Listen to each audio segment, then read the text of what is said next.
Selamat sore, salam sejahtera, salam sehat untuk semuanya. Sedikit memberikan contoh yang mana bahwa trading ini sebenarnya sederhana. Sederhana bagaimana kita meyakinkan analisa, bagaimana kita meyakinkan entry, selanjutnya mempunyai strategi entry yang akan menghasilkan ini yang seperti apa gitu. Ini adalah dunia bisnis. Bisnis perdagangan. Nah, dari mendengar bisnis perdagangan ini saja kita bisa simpulkan apa atau bagaimana cara menarik konsumen. Nah, ini adalah salah satunya yang mudah. Selanjutnya, langkah-langkah apa yang akan diambil oleh bidang pemasaran ini. Nah, contoh ada satu perusahaan yang mengembangkan di bidang ini gitu. Nah, saat ini yang terjadi ini adalah masih persaingan yang biasa-biasa saja, yang enggak semestinya untuk dibanding-bandingkan gitu. Nah, perdagangan ini kuncinya hanya satu, profit mutlak, wajib gitu ya, wajib profit. Ini aturan baku di dunia bisnis perdagangan. Nah, sampai saat ini yang jadi masalah ini hanya masih candle, adanya news fundamental. Nah, akan tetapi tidak diikuti dengan teknik sama saja. Perusahaan yang berkembang ini mempunyai banyak cara. Ya, ada yang menggunakan dengan teknik A, B, C, D gitu ya. Nah, contoh, bagaimana kita akan melakukan penjualan. Pasti akan banyak-banyak promosi ya. Untuk di A kita akan mengambil keuntungan hanya 0, sekian persen. Untuk di B kita akan mengambil 1%. Untuk di C akan mengambil 2%. Nah, ini adalah perbedaan, ada wilayah. Nah, ada perusahaan induk, ada anak perusahaan. Inilah bedanya ya. Mereka udah dikerjakan sesuai dengan bidang-bidang yang disyaratkan gitu ya. Apa syarat dari perusahaan? Atau gak semuanya promosi. Maka setiap hari hanya promosi. Nah, jangan sampai ada kerugian. Setidaknya 0 gitu ya. Tidak harus profit, tidak apa-apa. Yang penting promosi. Nah, ini salah satu yang mudah bisa kita pelajari. Nah, selanjutnya masalah candle. Apa yang bisa kita hilangkan di sini? Apa yang nggak perlu? Apa yang penting dalam market ini? Yang nggak penting kita bisa pinggirkan terlebih dahulu. Nah, sampai saat ini yang jadi masalah apa? Indikator dan candle. Nah, cara berpikir yang masih di situ-situ aja. Sedangkan oleh tim yang membuat aplikasi ini atau indikator ini semua sudah disiapkan dengan sangat sederhana. Nah, contoh, jika kita nggak mau melihat candle, kita tinggal merubahnya aja seperti ini, maka kita tidak akan ada nama candle. Seberapa pentingnya nama candle? Nggak ada pentingnya. Candle itu mau dinamain apa aja tetap candle gitu ya. Maka yang akan dibaca apa? Kemana arah market akan pergi? Apabila jauh, sampai di mana jauhnya? Nah, seperti itu. Batasnya apa? Batas atas mana, batas bawah mana, batas tengah mana? Nah, ini teknik yang bisa kita kembangkan gitu. Nah, selanjutnya mau pindah kemana pun sama gitu ya. Ada batas tengah, ada batas atas, ada batas bawah. Nah, ini adalah bidang ya. Ini loh bagiannya di daily, ini bagian di H4. Selanjutnya ini loh bagiannya di H1. Mana batas atas, mana batas bawah. Nah, seberapa pentingnya kita menghafal nama candle ketika saya rubah menjadi tali semua. Ini IT-nya sudah canggih. Cara berpikirnya IT sudah di atas kita gitu ya. Bahwa bisa saja trading tanpa candle. Nah, ini masih jadi perdebatan. Nah, ini trader kocak ini hanya saya gitu.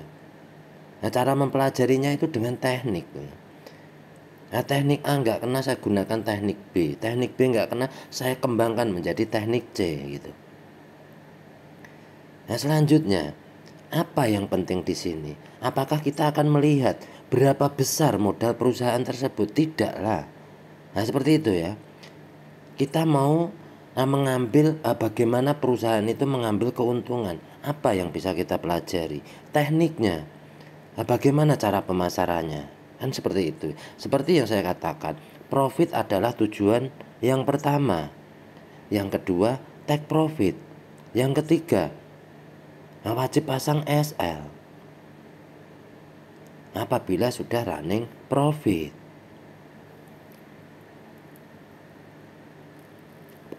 Nah, di sini kita akan coba seperti apa yang video-video saya buat. Keuntungan boleh diambil terlebih dahulu. Intinya profit dulu. Maka ambil profit secukupnya. 0, boleh diambil, boleh. Ini anak hunting gitu ya. Anak perusahaan. Tugasnya hanya promosi. Apabila bisa profit, ambil profit. Jika tidak, setidaknya tidak rugi. Maka induk perusahaan akan nge-backup, akan mensupport. Ketika sudah mampu mengambil profit, perusahaan bisa lepas. Anak perusahaan sudah bisa kerja, maka bisa membuat anak perusahaan lagi. Nah, tidak perlu melihat berapa modalnya. Selanjutnya, di mana entry-nya, bagaimana tekniknya, di mana mengambilnya, bagaimana caranya. Nah, kan seperti itu. Maka pelajari tekniknya juga, jangan hanya teorinya. Nah, contoh, boleh mengambil profit secukupnya. Nah, selanjutnya sisakan 1 atau 2 layer, boleh. Gak ada yang melarang, ini bagian dari teknik. Nah, sisakan 1-2 layer boleh, mau di close lagi boleh. Intinya kita paham arah, paham batas. Nah, ini yang sering saya contohkan.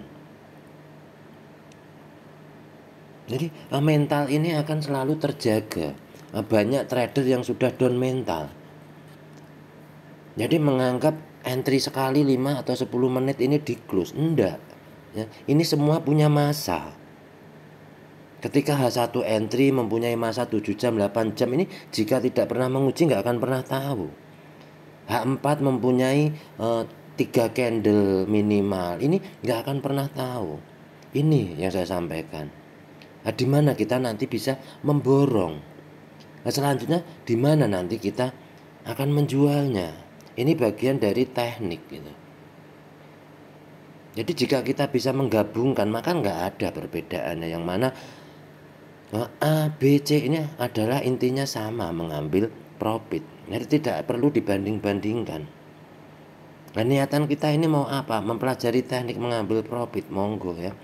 Nah, yang mau menyimak video setuju dengan apa yang sampaikan, silakan ya. Jika nggak setuju atau nggak sejalan, bagaimana saya menyampaikan, oh ini loh cara mengambil profitnya, boleh di skip gitu. Nah, jadi jangan dipakai rebutan melulu lah masalah candle ataupun tali. Nah, kita bisa trading tanpa candle. Nah, seperti itu. Kita bisa membaca dengan BBMA. Mau dikatakan cacing atau benang apa, jemuran apa, ini adalah bukti bahwa kita juga bisa trading mengambil profit. Tidak hanya dengan candle gitu. Jadi seberapa pentingnya kita menghafal nama candle. Nah, jika nggak penting, buang. Apa yang bisa kita setup pada news atau fundamental, pastinya punya pandangan yang berbeda. Nah, jadi kalau orang teknik nggak mempelajari fundamental atau news, itu nggak masalah. Yang penting paham tekniknya. Orang teknik ini apa aja diuji. A diuji, B dicari sampai ketemu gitu ya. Inilah dunia teknik. Ini salam dari trader kocak, entry terbaik dunia di mana? Nah, halo BB top BB. Nah, ini mudah-mudahan edukasi seperti yang saya sampaikan ini bisa menjadikan motivasi buat teman-teman dan rekan-rekan ya. Bagaimana kita mengambil keputusan. Jangan mudah terpengaruh dengan entry-nya siapapun. Yakini analisa sendiri, entry dengan yakin, tunggu hasilnya. Nah, seperti itu. Biarkan sampai dengan selesai terlebih dahulu. Kalau belum selesai, jangan dipotong. Itu cara-cara yang sederhana. Nah, semoga ini bermanfaat buat teman-teman dan rekan-rekan. Tetap profit setiap hari. Nah, kurang lebihnya seperti itu. Terima kasih.